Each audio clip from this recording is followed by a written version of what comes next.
मैं ही ट्राई करूं? ठीक है, देखो, सिंपल फॉर्मूला वही होगा, H प्लस कंसंट्रेशन या OH माइनस कंसंट्रेशन, दोनों में से कोई भी चलेगा। M1 V1 NF1 minus M2 V2 NF2 upon V1 plus V2। इसको मॉड में रखना है, जो बड़ा होगा उसे निकालना है बाहर पॉजिटिव के साथ। एक किसी को एसिड मान लो, किसी को बेस मान लो। ये नंबर ऑफ मोल एसिड का बताएगा, ये नंबर ऑफ मोल बेस का बताएगा। और ये H प्लस आएगा कंसंट्रेशन की, OH माइनस, ये डिपेंड करेगा कि किसका मोल बड़ा है। ठीक है,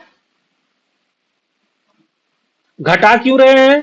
क्योंकि जितना नंबर ऑफ मोल जो छोटा वाला है वो उतना दूसरे को न्यूट्रलाइज कर देगा। एसिड प्लस बेस रिएक्शन में सॉल्ट प्लस वाटर बनता है ना। तो मान लो कि ये 10 मोल एसिड आया और 20 मोल बेस आ गया, तो 10 मोल से 10 मोल पहले न्यूट्रल हो जाएगा, जो बाकी 10 मोल बेस बचा है बस उसी का पीएच आने वाला है। समझ में आया? इसलिए हम माइनस का साइन लगा रहे हैं। चलो देख लेते हैं। अब हमें नहीं पता इन दोनों में से कौन सा आने वाला है, तो हम सिंपल बराबर का लगा के स्टार्ट करते हैं। पहला मोलरिटी आपको दिया है, मैं एसिड का लिख रहा हूं 10। चूंकि दोनों एमएल में है तो मिली मिली मोल रहेगा, नीचे भी मिलीलीटर में तो मिली मिली कट जाएगा, तो हमें यूनिट का टेंशन नहीं लेना। तो 10 millilitre multiplied by molar, sorry, पहले मोलरिटी लिखा है तो मोलरिटी लिख लो, 0.1 molar multiplied by B one आपका 10 ml मल्टीप्लाइड एन फैक्टर, मतलब कितना H प्लस आएगा, तो एसिड H प्लस HCl है तो 1 ही आएगा। एक H प्लस मतलब एक। M2V2NF2 बेस का कितना होगा, मॉड लगा लेते हैं यहाँ पे। M2 1 molar multiplied by 100 millimole multiplied, अच्छा ये कैल्शियम हाइड्रोक्साइड, एक हाइड्रोक्साइड से, कैल्शियम हाइड्रोक्साइड से दो OH माइनस मिलेंगे तो दो, और ये फिर अपॉन मॉड के अंदर करके टोटल वॉल्यूम यहां से 10 ml और प्लस में 100 ml। सही है? बस अब यहां देख लो ये क्या आने वाला है, 0.1 से 10 मल्टीप्लाई होगा तो 1 बचेगा, और ये 200 हो जाएगा। 1 माइनस 200 अपॉन, सही कर रहा हूं ना, ये 1110, और ये लीटर यहाँ पे, ये मैं ml हटा दे रहा हूं तब, क्योंकि ऊपर यूनिट नहीं रखा मैंने। और ये हो जाएगा, अब बेस ये बड़ा है ना, तो इसका मतलब यहां से OH माइनस कंसंट्रेशन होगा। अब कभी कभी ऐसा भी क्वेश्चन पूछ लेता है कि फाइनल सोल्यूशन एसिडिक होगा कि बेसिक होगा, तो फाइनल सोल्यूशन में चूंकि बेस के मोल बच रहे हैं तो बेसिक होने वाला है। अब उसका पीएच निकाल के भी पता चल जाएगा, और पीएच बिना निकाले केवल एसिडिक बेसिक पूछा है तो कुछ नहीं करना, आगे अब पीएच नहीं निकाला, बस इतने से ही पता चल गया बेसिक हो गया, आगे बढ़ जाओ।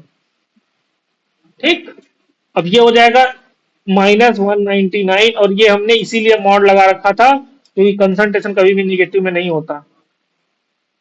110। अब यहां से ये आ जाएगा, OH minus concentration is equal to 199 upon 110। अब हो सकता है आपको इसका वैल्यू दे रखा हो जब भी पेपर में, हमने तो ऐसा वैल्यू लिया है, ऐसा देख के नहीं लिया कि सेट करके लिया है इसलिए ऐसा आ रहा, नहीं तो आपको ऐसा देगा कि वहां पे सॉल्व हो जाएगा। बस POH is equal to minus log of OH minus concentration. अब ये सब सेम एक ही चीज बार बार करना है, minus log of OH minus concentration 199 upon 110। ये कंसंट्रेशन जैसा साइन यहाँ नहीं लगाएंगे। POH is equal to, minus common ऐसे बाहर ले लो, log of 199 minus log of 110। बस हो गया। अब यहां से अगर आपको वैल्यू दे रखा होगा POH इज इक्वल चाहो तो -15 ले लो, तो ये माइनस माइनस प्लस हो जाएगा, तो मैं पहले उसको लिख ले रहा, log of 110 minus log of 119, नहीं 199। बस यहां से POH आ गया, PH इज इक्वल टू यहाँ 14 माइनस POH कर लेंगे। क्या ये समझ में आया? तो बस इस टाइप से क्वेश्चन आपको करना होता है, जब आपको एसिड और बेस का मिक्सचर देता है। मैं आपके लिए एक होमवर्क दे रहा हूं, आप इसे करके रखना। क्या है? Find pH of 1 molar HCl। कितना ml लेना है? तो 10 ml ले लो।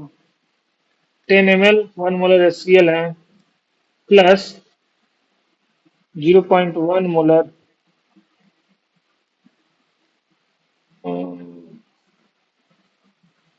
And 10 ml 0.1 molar NaOH। बस इतना ही आपको बताना है। ठीक है, ये आपके लिए होमवर्क है। ठीक।